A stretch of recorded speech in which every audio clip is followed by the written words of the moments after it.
president of the Population Research Institute. In 1979, Stephen was the first American social scientist to conduct research in China, where he saw firsthand coercive population control programs, and as a result has been a fierce critic ever since. He's an acclaimed speaker and author, including of the book Population Control: Real Costs, Illusory Benefits. Also with us is Stephen J. Shaw, a British national joining us from Japan. Stephen is a data scientist, demographer, and documentary filmmaker. 4 years of research into birth rate decline across the globe resulted in his very illuminating documentary, which I highly recommend, called Birth Gap: Childless World. His organization, birthgap.org, supports communities around the world preparing for the looming challenges ahead. Finally, Steve Malloy is a biostatistician and securities lawyer. Steve has been an energy company executive and a government advisor. He's the author of 6 books and the publisher of junkscience.com. Steve is currently a senior fellow at the Energy and Environmental Legal Institute, and this is his 3rd time on International Reporters Roundtable. Welcome back. Okay, welcome, Stevens. I'm going to have to use your full names for this show. I want to start by understanding exactly what we're talking about, since, as I mentioned in the intro, I think a lot of people don't realize that this is a problem. So, Stephen Mosher, can you give us an overview of what we're seeing across the globe in terms of numbers? Where is birth rate decline the sharpest? Is it happening everywhere? Set the stage for us. Well, first of all, let me say thank you for doing this show. It's very important for people to realize that his long-term problem is not too many people, as we've been told for decades, but far too few, and the number is faster and faster. Elon Musk and I have something in common, by the way. He and I both have 9 children, so we're both doing our part to stave off the imminent population decline. I have 14 grandchildren now, hopefully a few more dozen on the way. But I wrote back in the 1990s in the pages of the Wall Street Journal that the same thing that Elon Musk is saying now, that without children, a country has no future, a family has no future. What happened is this. In 1800, the population of the planet reached about 1 billion for the first time, 1.5 billion a century later.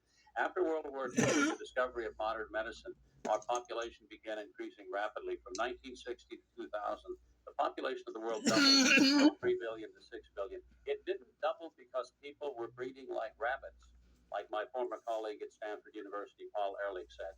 It happened because people stopped dying like flies due to the advent of modern medicine, which reduced infant and child mortality rates. And following that, of course, we always see the same thing happening, the demographic transition. First of all, you see infant child mortality rates fall, and then a generation later, half a generation later, you see birth rates fall as parents adjust their fertility to the new reality that not half of their children are going to die before adulthood. So that is the demographic transition we've been going through. It's accelerated. If we didn't stop at the magic 2.1 replacement rate fertility, where every woman has 2.1 children and the population reaches 0 population growth, it is stable forever. Instead, it kept on falling for reasons that have astonished, surprised, and puzzled demographers now for several decades. I think the 3 of us all know what the answer to the problem is, and I hope we get into the details of it. Oh, we absolutely should. Steve Malloy, maybe you can just quickly, do you have the numbers on hand of what we're seeing in different countries? I don't have numbers for specific countries. I can just tell you that, generally speaking, as the world gets wealthier and per capita income is going up around the world, people tend to have less children. And maybe it's because people are selfish or they don't need to have more children, but for whatever reason, as people get wealthier, they have fewer children. And we need to be at a point where people can get wealthier and want to have more children. Okay, so Stephen Shaw, that brings me over to you. You spent 4 years researching this for your documentary, and you seem to have a faulty assumption at first that, families were getting smaller. That's not what you found. Tell us what you did find to put some meat on the bones for us about what this population or birth rate decline looks like. What was confusing me, what was confusing me back in 2016 was that these problems were being blamed on local factors. In Japan, it was work-life balance. In Southern Europe, it was high levels of youth unemployment. In Germany, it was some cultural things. Elsewhere, it was changes in popular culture. But for me, coming from the world of data science, given that this trend started in many of these places at the exact same moment in time, almost to the month, it made absolutely no sense that there were independent factors here. And yet demographers really hadn't either been looking for that or hadn't found a common factor. So I set myself a mission to try and find out if anything could be identified as being common. It took me a year and a half before I was in Japan, talking to a broad group of friends and asking them how many brothers and sisters they had. And I was asking the same question around the world. And I remember one person in Japan told me they were one of 8, and everyone else in the room had brothers and sisters. And then I asked some parents, and parents were clearly having 2 or more children in Japan. Now, the only way you can get a birth rate below 2.0 is if the majority of women are having either 0 or 1 child. So after that, I started to research the prevalence of one-child families. It's low. It's remained low. The reality is, if you look at motherhood across all of these nations, across decades, mothers are incredibly resilient. Mothers have been having the exact same number of children since the 80s. Or in Japan, mothers were having 2.3 children. Today, it's exactly the same. In the US, that's gone up from the mid-80s of 2.4 up to 2.6. This is not about motherhood. What has rocketed is levels of childlessness. From my research, most of that seems to be unplanned. It's through people simply drifting through life, perhaps assuming that the right person would come along, or the right time would come along. And this connects every single one of these countries. Well, we'll talk about more of that later, the causes, because that's really, the crux of what's going on here. But just to give the audience a sense of some of the numbers that we're actually seeing. So, as mentioned, we need 2.1, babies per woman to replace ourselves. And in the 70s, the world rate was over 5. And now the world rate is 2.3 and falling steadily. And I guess it's only in Africa that it's still, safely above that 2.1 level at 4.1, but it's also declining. And it was double, in the mid 20th century. And where is it, Stephen Mosher, just tells it where there's a few places, where is it the lowest right now? Well, there's a real competition in this race to the bottom because fertility rates keep dropping everywhere. Singapore probably has the lowest fertility rate in the world, along with Hong Kong. We're talking about 0.7, 0.8 children per woman over her reproductive lifetime. But the other Stevens are perfectly correct in that the increasing rate of women who do not marry ever at any point in their life, or marry and have no children or at most 1 child, is increasing, and that accounts for the falling birth rates everywhere. China is closely behind that. China claims to have 1.6 children per woman. It's probably down at 1.1 or 1.0 actually now. The Chinese government, Chinese Communist Party, always manipulates, lies with statistics, presents numbers that make them look good and that are rosier than the actual picture.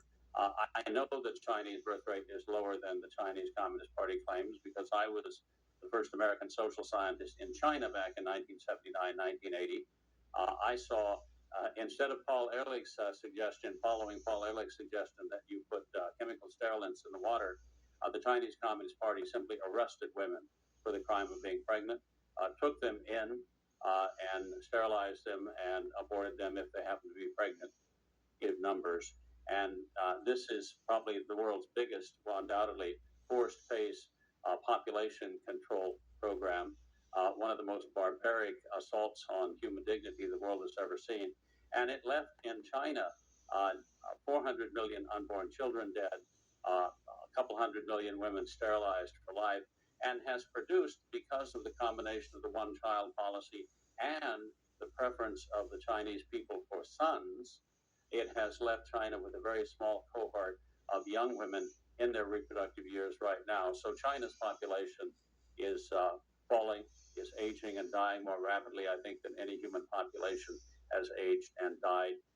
Europe, China, Latin America, all of the world has below replacement fertility now. And when you look at a place like India, which may be at 2.2, 2.3 now, you say, well, that's slightly above replacement. But it's not really, because any place with still fairly high infant child mortality more than 2.1 children. You need 2.3, 2.4, 2.5 to make up for those children who will be lost before they reach the is the only bright spot in terms of fertility around the world. The rest of the world is in absolute population decline. Okay, we're gonna have to, sorry to interrupt, we're gonna have to take a break now, and then we will be right back, and we'll talk more about why this is even a problem, because a lot of people, food, isn't that an issue? Well, I don't know that there is a carrying capacity. You know, Thomas Malthus thought there was a carrying capacity at the end of the 18th century. Paul Ehrlich, putting aside the fact that he's never been right about anything, thought there was a carrying capacity in the 1960s, a point of view which he still has today, even though we have 8 billion versus 2 billion people. So I don't know that there is a carrying capacity. We have ample resources, ample energy, ample ways to grow food. We have plenty of technology, plenty of new technology that will come up. We're producing record amounts of food. We have record economic growth. We have more people living longer, healthier, wealthier, freer lives than ever before. There appears to be no limit. People, as I mentioned earlier, as people get wealthier, they sort of limit the number of children they have.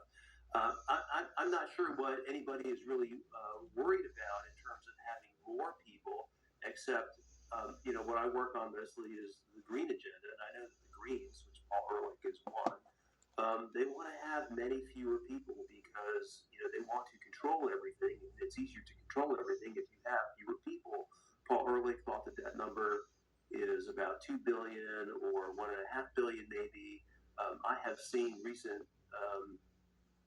information from the New York Times where they imagine by maybe the end of the century there could be dramatically fewer people on the planet. So I think we have, to summarize, we have plenty of resources. I don't understand what anyone who really thinks about it is worried about. I think we have the agenda-driven people like Ehrlich who don't really care what the facts are. They're the ones that are sort of driving this debate. And I hear Elon Musk kind of repeat a lot. He says, it's an easy, there's no modeling required here. If you look at how many births we have today, we can tell exactly what things are going to look like in 20 years. So it's not even about modeling. The numbers are clear. Stephen Shaw, talk to us about what does this look like? What is civilization collapse? Why should we be concerned? Yeah, and just to comment on the prior point, I mean, we're now in an age of a tailspin. We're going down. So anyone who was, up until watching this program, concerned about never-ending population growth can go and celebrate that for a few minutes. That battle's kind of been won. That's not the conversation anymore. And then come back and listen to the real challenges we now have in this planet, because they're all linked to population decline. Take South Korea right now, which this year the government's predicting a fertility rate of 0.6. 0.6 is hard to imagine what that actually means. All of these fertility numbers are kind of opaque numbers that really are hard to kind of relate to for us all, and that's part of the problem. What that means for South Korea at that kind of birth rate is that births are going to halve every 20 years. Every 20 years. So by the time someone born in South Korea today, graduates high school, there's only going to be a need for half the number of kindergartens. And shortly after that, elementary schools will close. 40 years on, there'll only be enough for a quarter. Now, I lived there, spent a lot of time in Detroit, Michigan, 7 years, going through what at the time of its bankruptcy. And I think that's a perfect template we have here. Detroit is a template for what's going to happen across the planet when you have imploding communities, derelict cities, infrastructure that cannot be paid for, young people moving away because they want to live somewhere else. That will happen. We're going to see a much more nomadic society, from the young leaving the old behind. And while Detroit's problems were not linked to fertility decline, they were linked to rapid population decline. And the math's just the same. Stephen Mosher, you know China well, and China is perhaps our best sort of template for what things look like. For 36 years, there was a one-child policy starting in 1979, then 2 children, 3. Now they're actually trying to encourage births. What do we see in China in terms of demographic, social, economic implications? Well, we see China in absolute population decline, which is quite an accomplishment to take the world's most populous country, and now reduce it. It's now in the number 2 position, by the way. India has overtaken China in population, total population, and India's population is still growing while China's is declining. That's why India's economic prospects are so much more brighter now than China's. China is facing a perfect storm of demographic collapse due to the aging and dying of the population, a shrinking workforce, a reduced number of young people coming into the workforce, buying homes and cars, starting businesses, looking to make long-term investments to drive the economy forward in the future. And at the end of the day, you have now what we see, what is being, we're seeing in major cities like Detroit in the United States, with the hollowing out of the city and the decline in the population, is happening all over China. You've got 65 million empty apartment buildings in China. You've got ghost cities in China, in part because they've overbuilt, but in part because the people who would have occupied those 65 million apartments, the young people who would have gotten married, had children, and purchased those apartments are no longer around. They were killed in the one-child policy. And this has proved remarkably resistant to being reversed. The one-child policy ended in 2016. The Chinese Communist Party, in its ignorance, thought that all it had to do was end the one-child policy, and the birth rate would magically return to 2.1 replacement. It didn't. There was a tiny blip, and so 3 years later, Xi Jinping, the leader of China, declared everyone was now free to have 3 children. The Chinese people yawned. There are tens of millions of young people in China who will never marry and who will have no children because 40 years of anti-natal propaganda have done their work. They regard children as a burden rather than a blessing. Can you also add into that? We'll talk more about that absolutely soon. But can you add into your analysis what the impact is of lack of girl babies, right? Because we know that there was preferential selection for males, and I mean, same thing in India too. So how has that affected everything that you're talking about, or what extra burden has that added? Well, it's a tremendous burden. There have been well over 100 million baby girls eliminated in China and India together due to sex selection abortion primarily, also female infanticide primarily in China, where couples who are desperate for a son, again, to support them in old age, would simply abandon the little girl by the side of the road and leave her to die. That means that we have such a small cohort now of young women in China that every young woman in China would have to marry. If you crunch the numbers, you see that every young woman in China would have to marry at around the age of 21 and bear 3 children before the age of 30 before the current population decline in China could be stopped. That is simply not going to happen absent forced pregnancy, forced insemination, forced breeding of the population. Now, quite frankly, I wouldn't put that beyond either the capability or the intentions of the Chinese Communist Party. I mean, absolutely. The Chinese Communist Party, of course, forcibly aborted, forcibly sterilized hundreds of millions of women in the past. They would certainly have no moral compunctions about forcibly inseminating tens of millions of women in the future. It hasn't come to that yet, but in China, the Chinese Communist Party members, the young members, and the members of the People's Liberation Army have been told that they are to marry and have 3 children. Whether or not that will be extended to the population at large, we will see. Let me break in here because I want to hear a bit more. Stephen Shaw, I want to ask you, we've had, and I want to talk more about the role of women later and how we've, denigrated the family. I know that's something you want to talk about. We'll get to that in the next segment. But Stephen Shaw, I just want to ask you, we've seen mass depopulation events before, usually war, disease, famine, this kind of thing. And we recover. Why is this such a problem? Is there something categorically different about this, or is it just, and those were very difficult times, and we're going to have another very difficult time? Yeah, and just to make the point, I can't speak about China. I don't have data in China. It's hard to get data in China. But to make the point, this is a global problem. This isn't just China. This is all of us. This is the US. This is Canada. This is Europe, Japan, etc. And it is India now. There are parts of India in the south with birth rates just as low as Europe and Japan, about 1.3 or 1.4 children per woman. So this is creeping up on us all. And, in terms of why it's happening, and, I think, in terms of role of women and men, what has happened, and it was triggered around the 1970s, around the time of the oil shock, young people started to have families a bit later. And once that starts to happen, family forming starts to happen a little bit later, many people run out of time. And the biggest factor turns out to be not biology at that stage. It turns out to be not having a partner at the right time to have a child with.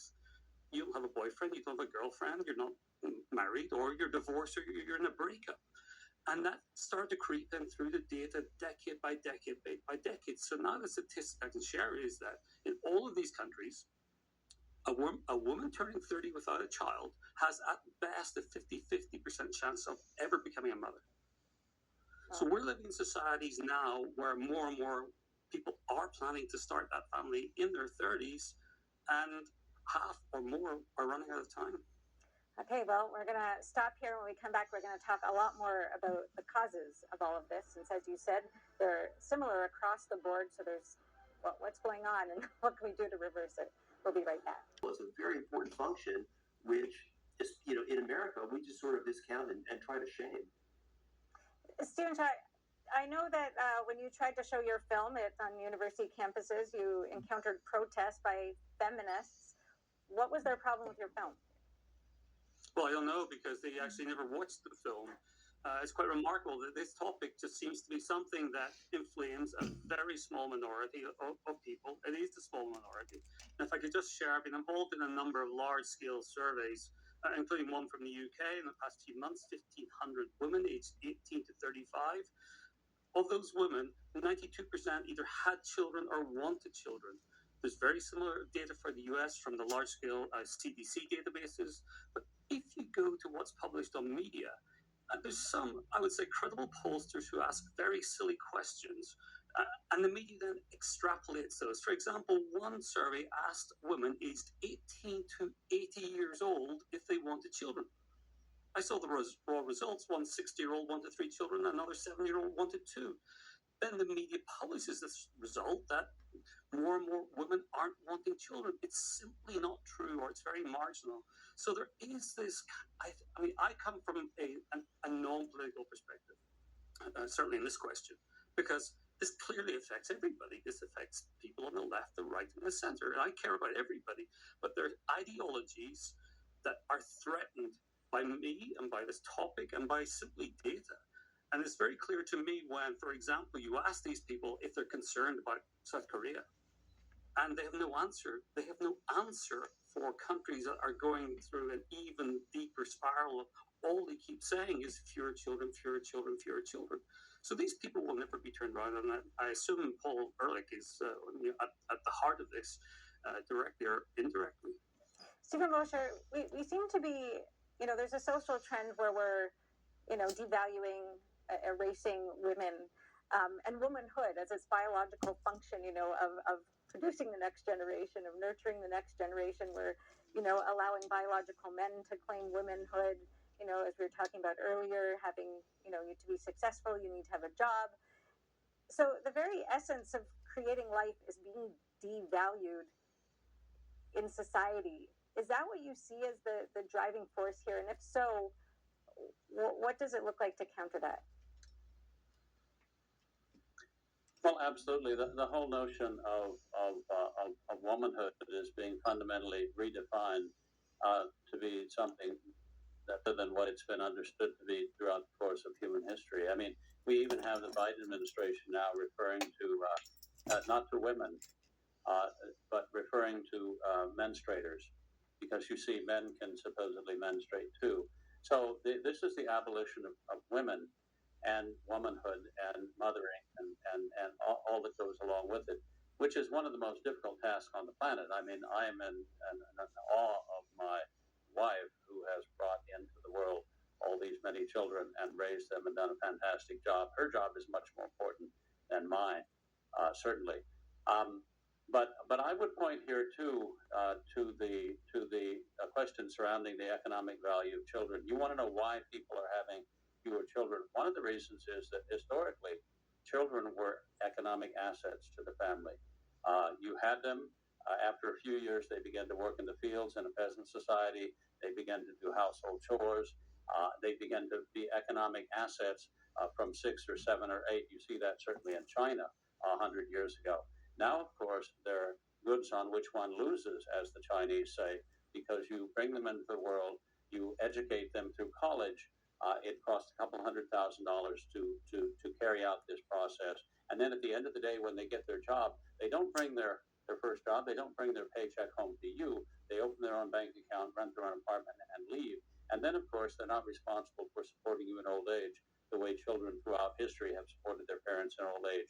So we've made children very expensive on the one hand, and we've severed the connection between the generations by putting the government in place of children for support in old age. Now, I'm not suggesting doing away with Social Security, but we have to find a way to relink the generations. And one way to do that is to shelter young couples who are willing to marry in their 20s and have children from taxes.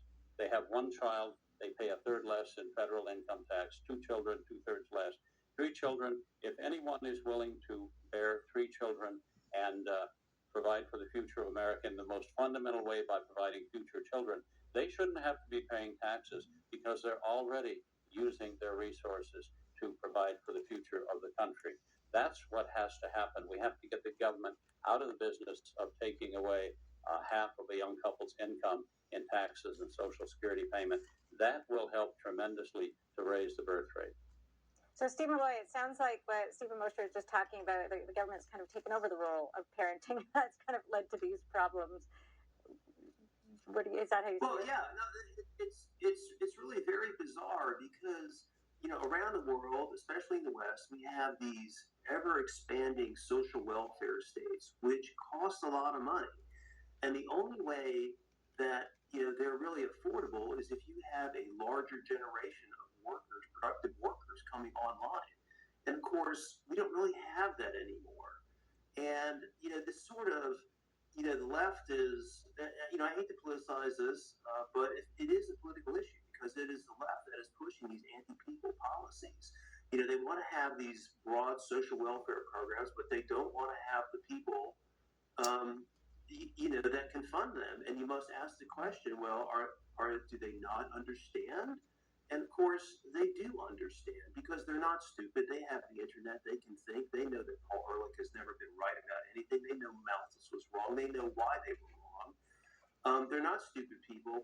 They are purposely driving our society to collapse by making everybody poor, promising benefits that cannot possibly be paid unless you have more productive workers. But then they're blocking those productive workers from being born. They're doing everything they can to do that. Stephen, what kind of numbers would the people with this view like to see on the planet? From my point of view, I think there are a few very clever people who have figured out that if we silently talk about things like the environment, gender gaps, pay gaps, all of those things, that a lot of people will not, because to many people those do sound like very credible things, and they'll be pulled into this world where they more and more delay having children. And what these really clever people, I think, have figured out is that many of those people will never become parents, and therefore never grandparents, etc., etc. And the fastest way you could depopulate the planet would be by having more and more people having no children. And that's what the outcome has been. I think a lot of people, and I do talk to politicians on the right and the left, are absolutely shocked when you actually explain to them some simple mathematics about exponential decay. The fact that no matter how big or small your country is, that the race to the bottom is the same for all countries, effectively in parallel. Total numbers don't matter here. So I'm not sure what the total target is. The only number someone ever confessed to me, it was an environmental professor wearing flip-flops, told me about half sounded right to him, but nobody else wanted to give me a real number. I don't know if there is